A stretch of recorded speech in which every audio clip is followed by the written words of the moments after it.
സർവാംഗനായി ദ്വിജപടൻ പിടിവിട്ടൊഴിഞ്ഞ ദുർവാരമാം നിജപരശ്വതമൊന്നുലച്ചും ശർവാത്മജൻ ഝടിതി കാൽക്കു പിടിച്ചെടുത്ത ഗർഗാഢ്യനൈ ദിവി ചുഴറ്റി സലീലമായി താൻ. വിട്ടില്ല. ആരാണ്? ഖർവാങ്കനായി ദ്വിജപടൻ പിടിവിട്ടൊഴിഞ്ഞ് മെല്ലെ അതേവരെ ചുമലിൽ തട്ടിയിരുന്ന ആ തുമ്പിക്കയ്യ് മെല്ലെ എന്ത് ചെയ്തു? അവിടുന്ന് ഇങ്ങോട്ട് വിടുത്തി നേരെ ചെന്ന് ആര്? പരശുരാമന്റെ കാൽക്കൽ ചുറ്റിപ്പിടിച്ചെടുത്തു. ഗർഗൻ ആ പരശുരാമന്റെ കാൽക്കല്ല് എല്ലാം അങ്ങനെ ചുഴറ്റി. എന്നിട്ടോ ഉണ്ണി ഗണേശന്റെ വികൃതികളും നമുക്കിവിടെ വളരെ രസമായി തോന്നുന്ന ഒരു സന്ദർഭവുമാണ് ഇവിടെ. ഉണ്ണിഗണേശനു പമ്പരമായി ചമഞ്ഞു വിണ്ണിൽ കിടന്നു തിരിയുന്ന മുനിക്ക കാണ്ടേ. മണ്ണിൻ ചുവട്ടിലമരും ഭുവനങ്ങൾ കൂടി കണ്ണിൽ പതിഞ്ഞു പലവട്ടം. ഇതെന്തു ന്യായം, ഇതെന്തു മായം. ഉണ്ണിഗണേശനു പമ്പരമായി ചമഞ്ഞു. കണ്ടോ? അവിടെ ഉണ്ണിഗണേശ്വരന് പമ്പരമായി തീർന്നു. ആര്? ഈ പരശുരാമൻ. മെല്ലെ അങ്ങനെ നിന്നു. കുറെ നേരം പറഞ്ഞു, കൂട്ടാക്കിയില്ല. മെല്ലെ തോളിൽ നിന്ന് തന്റെ തുമ്പിക്കൈയെ മാറ്റി കാലിൽ, രണ്ട് കാലിലും കൂടി ചുറ്റിപ്പിടിച്ച്, പരശുരാമന്റെ രണ്ട് കാലിലും ചുറ്റിപ്പിടിച്ച് മെല്ലെ ഉണ്ണി ഗണപതി അത് മുകളിലോട്ട് ഉയർത്തി. ആരെ? പരശുരാമനെ.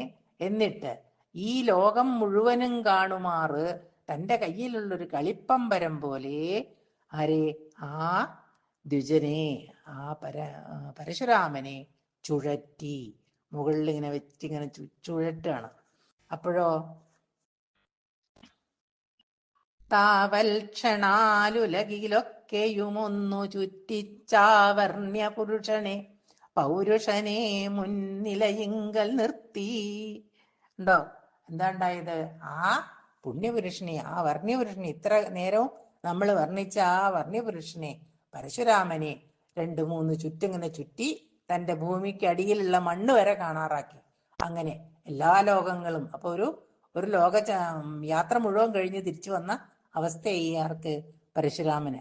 ഇതെല്ലാം കഴിഞ്ഞ് എവിടെ നിർത്തി? ആ വർണ്യപുരുഷനെ മുൻനിലയിങ്കൽ തറയിൽ തന്നെ നിർത്തി. ദേവൻ മതാപഹരണത്തിനു ചെയ്തു ഉർവീദേവങ്കലിഷ്ടഫലമല്ലു ഉളവാക്കി വിട്ടു. ദേവൻ എന്താ ചെയ്തത്? ഗണപതി വേണ്ടത് ആർക്ക് വേണ്ടിയിട്ടാണത് ചെയ്തത്? അച്ഛനെ സംരക്ഷിക്കാനും. അവിടെ ഞാൻ പറഞ്ഞത് വാക്ക് കേൾക്കാതെ അകത്ത് കയറരുത് എന്നും പറഞ്ഞ് അവിടെ തടുത്തു നിർത്തിയതാണ്. പക്ഷേ ഇവിടെ എന്തു മാറി? ദേവങ്കലിഷ്ടഫലമല്ലുളവാക്കി വിട്ടു. അത് ആ ഉർവീദേവെങ്കിൽ, അതായത് പരശുരാമന് കുറച്ചുകൂടി ദേഷ്യം വരികയാണ് ചെയ്തത്.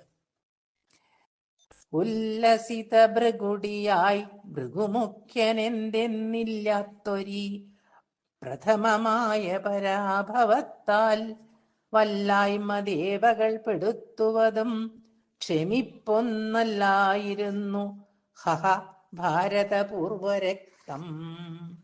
എന്തൊക്കെയാണ്? ദേവന്മാര് മുഴുവനും അവിടെ ഇങ്ങനെ നിന്ന് കളിയാക്കുകയാണ്. ആരെ? എല്ലാവരും നോക്കി വായി പൊത്തിച്ചിരിക്കുകയാണ്. ആർക്കും ഉറക്ക കരയാനോ അല്ലെങ്കിൽ ഉറക്ക വിളിച്ചു പറയാനോ ഒന്നിനും പറ്റില്ല. കാരണം എന്താണ് ഇതിന്റെ കാരണം? പരശുരാമനെയാണ് ഗണേശ്വരൻ ചെയ്തിരിക്കുന്നത്, അല്ലേ? അതായത് തന്റെ എല്ലാവിധ ദർപ്പം അകറ്റും എന്നാണ് ആര് പ്രതീക്ഷിക്കുന്നത്? ദേവന്മാര് വിചാരിക്കുന്നത്. ഈ പരശുരാമന്റെ ഗർവം ഒന്ന് അകറ്റാം എന്നായിരിക്കും വിചാരിച്ചിരിക്കുന്നത് എന്ന് കരുതി അവരെല്ലാവരും നോക്കി നിൽക്കുകയാണ് നിർനിമേഷരായിട്ട്. ആരൊക്കെയാണ് ഉള്ളത്? ഭൂതഗണങ്ങള്, അവിടെ കൈലാസത്തിലുള്ള ആൾക്കാര്, ദേവന്മാര്, എല്ലാ നാനാതരത്തിലുള്ള ആൾക്കാരും അവിടെ ഉണ്ട്. എല്ലാവരും നോക്കി നിൽക്കേ ഈ പരശുരാമൻ അപമാനിതനായി എന്നാണ് ഇവിടെ സൂചിപ്പിക്കുന്നത്. അശങ്കമാമാനി വൃഷാംഗ ശിഷ്യൻ അമർഷവേഗത്തിനധീനനായി അച്ഛൻ കൊടുത്തോരു കൊടും കുഠാരം മകന്റെ നേർക്കക്ഷണമാഞ്ഞു വിട്ടു. പിന്നെ ഇത്രയും അപമാനം സഹിച്ച ഞാനിനി ഞാൻ മിണ്ടാതിരിക്കണോ എന്നുള്ളതാണ് അവിടെ ആരുടെ ഭാവം ഉണ്ടായത്? പരശുരാമന്റെ. അദ്ദേഹം അച്ഛൻ കൊടുത്തോരു കൊടും കുടാരം. പണ്ട് പരമശിവൻ തന്നെ എന്തു കൊടുത്തിട്ടുണ്ട്? ഒരു മഴു ആർക്ക് കൊടുത്തിട്ടുണ്ട്? പരശുരാമന്. ആ മഴു കൊണ്ട് തന്നെ മകന്റെ നേർക്കക്ഷണമാഞ്ഞു വിട്ടു. മകന്റെ ആ ഉണ്ണിഗണപതിയുടെ നേർക്ക് ഒന്നിങ്ങനെ ആഞ്ഞ് ഒരു വെട്ട് വെട്ടി. എന്താ ഉണ്ടായത് നോക്കാം. രാമായുധം ഭീമസുതന്റെ വാമഗണ്ഡസ്ഥലത്തിൽ സഹസാ പതിച്ചു. അക്കുംഭിവക്ത്രന്റെ ഇടത്തുകൊമ്പോ നിർഘാത ഘോരാരവമായി നിലത്തും. ഒരൊറ്റ വീശലില് എന്താ ഉണ്ടായത്? ഭീമസുതന്റെ വാമഗണ്ഡസ്ഥലത്തിൽ ഇടത്ത ഭാഗത്ത് എന്താ പതിച്ചത്? ഗണ്ഡസ്ഥലത്തിൽ കവിളിന്റെ സ്ഥാനത്താണ് പതിച്ചത്. അപ്പൊ എന്താ? അക്കുംഭിവക്ത്രന്റെ ഇടത്തു കൊമ്പോ, ആ ഇടത്തെ കൊമ്പ് നിർഘാതഘോരാരവമായി എന്തോ ഒരു ശബ്ദം, ഒരു വല്ലാത്ത ശബ്ദം പോലെ നിലത്ത് വീണു. അപ്പൊ രാമായുധം ഭീമസുതന്റെ വാമകണ്ഠസ്ഥലത്തിൽ പെട്ടെന്നാണ് പതിച്ചത്. സഹസാ, പെട്ടെന്ന്. ഇനി എന്താണ് വേണ്ടത്? ആ ഉണ്ടായതും പെട്ടെന്ന് വീണതും അക്കൊമ്പു ചെമ്മണ്ണടിയിൽ കിളർന്ന കൈലാസ ശൃംഖങ്ങളിലൊന്നിനൊപ്പം കടയ്ക്കു രക്താങ്കിതമായി വീഴ്കെ ബ്രഹ്മാണ്ടമൊട്ടുക്കൊരു ഞെട്ടൽ ഞെട്ടി. ആ കൊമ്പ്, ആ ഇടത്തെ കൊമ്പ് പരശുരാമന്റെ ആ വെട്ടിന്റെ ആഘാതത്താൽ എന്തുപോലെയാണ് വീണത്? ചെമ്മണ്ണടിയിൽ കിളർന്ന കൈലാസ ശൃംഖങ്ങളിൽ, അതുപോലെ ചുമന്ന്, അതായത് ചോരയൊലിച്ച് ആ ചുവന്ന മണ്ണോടുകൂടി കലർന്ന ആ കൊമ്പ് കടയ്ക്കു രക്താങ്കിതമായി വീഴുകേ, ഇങ്ങനെ രക്തം നിറഞ്ഞ് തളം കെട്ടി നിൽക്കുന്ന ആ വീഴ്ച കണ്ടിട്ട് ബ്രഹ്മാണ്ടമൊട്ടുക്കൊരു ഞെട്ടൽ ഞെട്ടി. കൈലാസം മാത്രല്ല, ഈ ബ്രഹ്മാണ്ടം മുഴുവനും, പ്രപഞ്ചം മുഴുവനും ഒരു ഞെട്ടൽ ഞെട്ടി. പാടേ നരച്ചുള്ള ശിരസ്സു പൊക്കി നോക്കുന്ന ഗൗരീ ഗുരുവാം ഗിരീന്ദ്രൻ ദൗഹിത്രനേൽക്കും ദുരവസ്ഥയിങ്കൽ പകച്ചു നിൽക്കുന്നിതുപോലെ കാണായി. ഇതാണത്. പാടേ നരച്ചുള്ള ശിരസ്സു പൊക്കി. എന്തായാലും മക്കൾക്ക് എന്തെങ്കിലും വന്നാലും നമ്മൾ ഇത്തിരി സഹിക്കും, അല്ലേ? ഇത് ആ ശിരസ്സു പൊക്കി നോക്കുന്നത് ആരാണ്? ഗൗരീ ഗുരുവായ ഗിരീന്ദ്രനാണ്. ഹിമാലയ പർവ്വതമാണ് നോക്കുന്നത്. തന്റെ മകളുടെ കുട്ടിക്ക്, അതായത് കൊച്ചുമകനാണ് ഇവിടെ ഈ അബദ്ധം പറ്റിയിരിക്കുന്നത്. സഹിക്കോ? നമ്മളാണെങ്കിലും നമ്മൾ മക്കളെക്കാൾ കൂടുതൽ കൊച്ചുമക്കളെയാണ് സ്നേഹിക്കുന്നതെന്ന് പറഞ്ഞ് നമ്മുടെ മക്കൾ തന്നെ നമ്മളെ വഴക്ക് പറയും, അല്ലേ?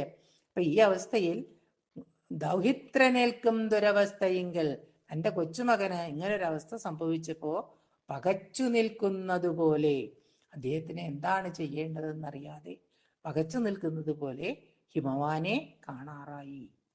കൈലാസശൈലേ കനകാഭിഷേകം കഴിച്ചു നിന്നീടിന കർമ്മസാക്ഷി കാണാവതല്ലിത്തൊഴിലെന്ന കാണ്ടേകോർക്കാർകൊണ്ടലിൻ മൂടലിലായി മുഹൂർത്തം. അതുവരെ ഇതെല്ലാം കണ്ട് സാക്ഷിയായിട്ട്, കർമ്മസാക്ഷിയായിട്ട് നിൽക്കുന്ന ഒരാൾ മുകളിലുണ്ട്. ആരാ? സൂര്യഭഗവാൻ. അദ്ദേഹവും എനിക്കും ഇതൊന്നും കാണാൻ വയ്യേ എന്ന് വിചാരിച്ച് എവിടെ പോയി? കാർമേഘത്തിന്റെ ഇടയിൽ പോയി ഒളിച്ചു.